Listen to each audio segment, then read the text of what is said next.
India itself is trying to become a top 5 ship building nation. अब ship building में काफी action है, हम लोगों के पास और भी बिजनेसेस हैं जैसे, तो शिप बिल्डिंग को हम लोग 1-2 साल से ट्रैक कर ही रहे हैं। We understand this industry and image में भी हमारे बहुत सारे लोगों ने, जापान में, कोरिया में जो हैं, सब लोगों ने हमें बताया था कि सोनोवाला जो minister of port and shipping minister हैं, he has been travelling to all the leading technology supplier of shipping like South Korea, Japan और डेनमार्क, और वहां पे वो जा करके वहां से टेक्नोलॉजी के लिए पार्टनरशिप ढूंढ रहे हैं। So India is very seriously looking at becoming the top 5 ship building nation.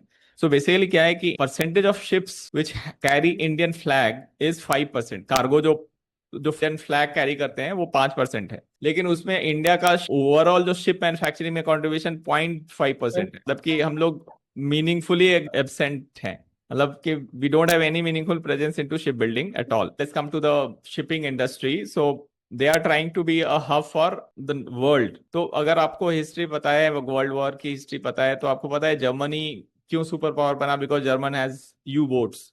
तो बेसिकली उस जमाने में तो naval power was everything, and उसके बाद अमेरिका ने उसको कॉपी की उस चीज को। America was the biggest naval power. तो naval power and commerce are very I mean intermingled. तो जिसका नेवल पावर नहीं होगा वो कभी सुपर पावर नहीं हो सकता। Russia try to do that but वो हुआ नहीं। Russia was number 2, always the number 2। It never never become number 1 because they never had any naval force. अब ये लड़ाई वाली बात नहीं कर रहा हूँ कि जिसके पास शिप है, जिसके पास नेवल फोर्स है, तो उससे हो क्या जाएगा। लड़ाइयां तो हो नहीं रही थी कोल्ड वॉर में। तो बेसिकली जो आप 1950 पोस्ट वर्ल्ड वॉर 2 2010-20 की हिस्ट्री देखेंगे तो US was actually giving the security guarantee to the ships through their naval forces. जैसे आप कोई डेनमार्क की कंपनी है या सिंगापुर है, तो वहां पे बहुत सारी बड़ी बड़ी वो ट्रांसशिपमेंट हब है, वहां के थ्रू बहुत सारी शिपिंग ट्रांसमिट होती है। तो गवर्नमेंट ऑफ सिंगापुर के पास पावर तो है नहीं कि वो अपने शिप्स को कहीं कुछ हो जाएगा तो बचा पाएंगे। तो they went to USA said कि भाई आई विल सेव यू। अगर कहीं पे भी, अगर इंडिया से सामान आपके शिप से अगर अफ्रीका जा रहा है तो बीच में कहीं कुछ होगा तो US will intervene, because it is a Singapore flag bearing ship या जो भी। तो इस तरीके से फ्लैग को सपोर्ट करने के लिए यूएस ने अपनी पावर को बिल्ड किया और वही वर्क किया throughout last 70 years। So that's why India is realising कि हमने क्यों नहीं किया। हम तो सिर्फ पाकिस्तान से लड़ने के लिए डिफेंस बनाते रहे और शिप बनाते रहे, हमने कभी इकोनॉमिक पावर बनने के लिए शिपिंग इंडस्ट्री को यूज नहीं किया। तो इस India is a late starter, अभी इनको अकल आ गई है। So which is very good step in the right direction कि सिर्फ इकोनॉमी एग्जिस्ट नहीं कर सकती। न्यूक्लियर पावर तो पाकिस्तान भी है, तो सिर्फ न्यूक्लियर होने से भी आप सुपर पावर नहीं बन सकते। You have to have the naval power to support your trade. That's the bottom line. That's why India has got serious and pushed the minister to go and find कि कैसे हम यहाँ shipping hub बनाए। तो अभी हम top 5 ship building nation में आना चाहते हैं। It's not security issue I am talking about, it's not defence issue I am talking about, I am talking about the real economics, real commerce. तो उसके लिए ये जरूरी है। और it was discuss in the meeting when Modi ji has gone to USA meeting Trump, जब वो elect हुए थे। तो एक क्लिप वायरल हुई थी, उसमें एक दो जो रिकॉर्डिंग लीक हो गई थी जब वो उनकी नेगोशिएशन चल रही थी on trade terms.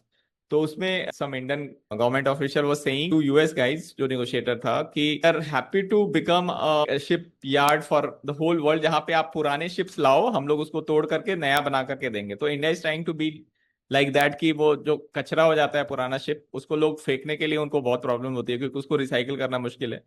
India is trying to get a pie into that also. तो इंडिया इज वेरी सीरियस कि जैसे भी हो हम वेस्ट को ही ट्रीट करके बना लें या जैसे भी बना लें, तो ये इंडस्ट्री को बनाना है। That is the agenda. अब एक और चीज हो रही है वो ये कि इंडिया की डिपेंडेंस रशिया पे जो है वो घट रही है।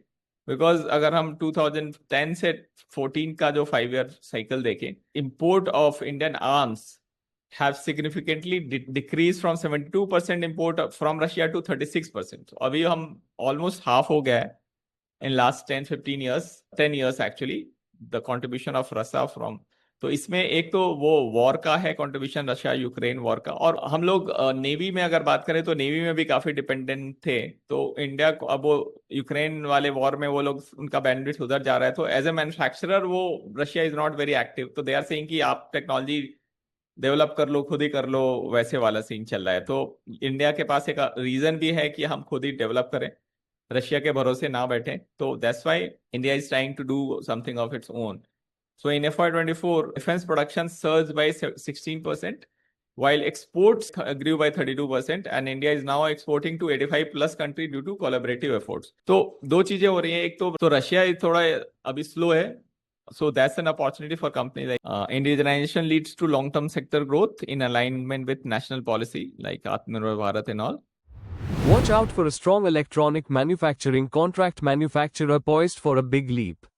Join channel membership. जस्ट 2 दिन पहले न्यूज है कि लार्ज शिपिंग इंडस्ट्री को गवर्नमेंट ने इंफ्रास्ट्रक्चर का स्टेटस दे दिया है। तो ये बहुत बड़ी चीज है, मतलब मैं बैंक में रहा हूं तो मुझे पता है कि इंफ्रास्ट्रक्चर स्टेटस देने के लिए बहुत लंबी लॉबी होती है, तो इसके पीछे 4 साल लगे होंगे, सारे शिप बिल्डर्स लोगों ने लॉबी किया होगा। तो इससे फायदा क्या होता है, बैंक के एंगल से ही मैं आपको बता पाऊंगा। होता क्या है कि जब आप इंफ्रास्ट्रक्चर स्टेटस दे देते तो बैंक, अगर पहले वो कोचिन शिपयार्ड को लोन देता था, उसको नॉर्मल लोन लिख देता था, कोई खास डिफरेंशिएशन नहीं है, तो उसकी प्रोविजनिंग वैसी होती थी। बट अगर इंफ्रास्ट्रक्चर लोन अब लिखेगा अब, तो उस पर प्रोविजनिंग रिक्वायरमेंट जो है वो सरकार टाइम टू टाइम कम कर देती है, जब उनको जरूरत होती है कि लोग लेंडिंग हो इंफ्रास्ट्रक्चर में।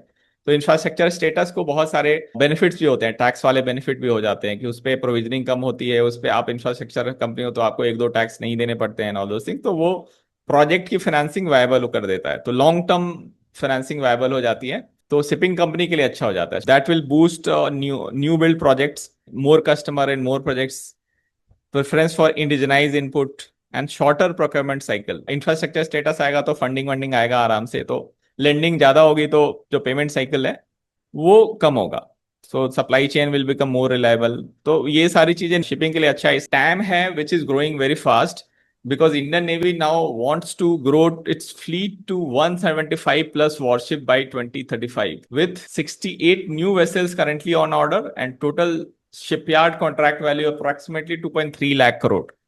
So it's a huge number. I was yesterday speaking to a Navy officer who has worked 35 years into navals. He was giving me another number. He was saying कि 1.5 लाख करोड़ का मार्केट है navy order का। और उन्होंने बताया, he said this to me कि देखो पहले सैंक्शन होता है सबसे पहले कि हमें ये वॉरशिप बनाना है, तो जैसे ही सैंक्शन हो गया गवर्नमेंट ने बोला हाँ बनाना है, 1 साल तो लगेगा कि एलएनटी से बनाना है कि मझगांव से बनाना है, कोचिन से बनाना है, 1 साल 1.25 साल उसमें निकल जाता है, 1 से 1.5 साल। पहले 2 साल लगता था, अब वो 1 साल लगता है। तो पहले एलएनटी के पास 1 साल गया, जैसे एलएनटी 1 साल बाद उनको बताती है अच्छा हम ये इससे बनाएंगे वो इससे बनाएंगे बिल ऑफ मटेरियल, तो वो 1.5 साल बाद आपके पास आएगा। फिर 3 से 4 साल 5 साल में पूरा का पूरा शिप बनेगा, 3 साल वो फिर पूरा मन से काम करेंगे, तो 2 साल तो टाइम पास ही हो रहा है कि हम लोग सिलेक्शन कर रहे हैं ऑल दो चीजें, और 3 साल 4 साल का कंस्ट्रक्शन है। तो द कैलकुलेशन इज दिस कि 1.5 लाख करोड़ डिवाइडेड बाय 5 आप कर लो तो 30,000 करोड़ का एनुअली आपका बिजनेस है in short. So that's just another perspective. I'm just giving that number, just trying to make a sense of this number, 2.3 lakh crore. तो वो और बाकी 80,000 करोड़ और उससे ज्यादा नंबर जो है नेवी के और आगे।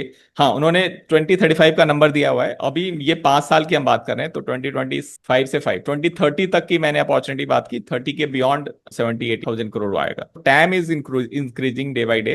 अभी हमारे पास रफली 100 ऑड वॉरशिप्स हैं जिसको हम another 68 add कर। What are the opportunity areas what we are looking at when we are looking at shipping and navy and marine?